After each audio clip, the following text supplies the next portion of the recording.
Kun ilang usbon ang sakramento sa bunyag, ilang tangtangon ang tanang mga saad sa pagsalikway kang Satanas, kay ilang ipahayag nga kini nga mga pakisayran kinaraana.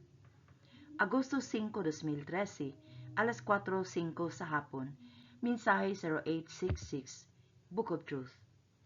Ang mensahe: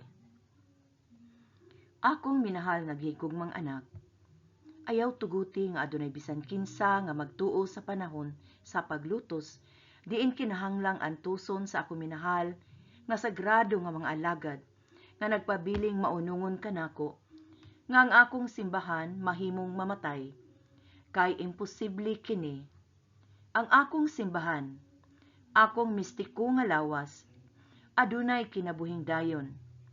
Kung ang akong mga kaaway usbon ang sakramento ug ipaila ang bag-ong mga relikyas, bag-ong mga cross, ug bag-ong mga paagi, ug unya moingon nga ang akong simbahan nagpabilin nga maura kanunay, namakak sila.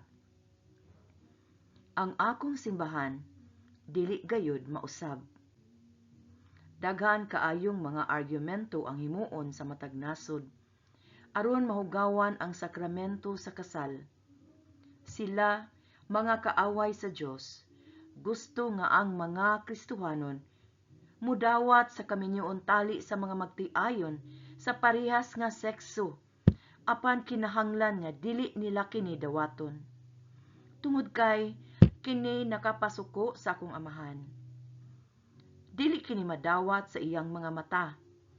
Kung ilang usbon ang sakramento sa bunyag, ilang tangtangon ang tanang mga saad sa pagsalikway kang Satanas, kay ilang ipahayag nga kini nga mga pakisayran kinaraana o gilabihan ka makahadlok.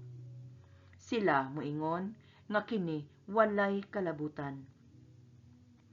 Dayon sila sa hinay-hinay mupaila sa bag-ong mga bersyon sa akong mga pagtulun-an. Kamong tanan nga mituo sa akong simbahan, ayaw gayud pagluib kanako. Kinahanglan dili ka mudawat ug bisan unsang kapuli sa mga sakramento sama sa akong gihatag kanimo. Ako ang kamatuoran. Ang akong simbahan nagrepresentar sa kamatuoran. Apan mahimo ka lamang nga moangkon nga kabahin sa akong simbahan kung imong huptan ang tanan ko nga mga pagtulun-an, akong mga sakramento, ug dawaton nga ang akong kamatayon sa cross mao ang labing dako nga sakripisyo aron masiguro ang imong kaluwasan. Ang bisan unsa nga motipas gikan sa kamatuoran tungod sa kahadlok sa pag-insulto sa mga pagano, peligroso kaayo. Kung imong ipanghimakak ang mga pagtulun-an sa Dios ug mosunod sa bag-o alternatibong simbahan, dili ka na magpabilin nga bahin sa akong simbahan sa yuta. Kung musupa ka sa bag-ong paganong mga buhat nga ipaila sa mini nga propeta, ikaw pagaisipon nga usa ka erehes. Unya sila musulay sa paghingilin kanimo sa kungalan.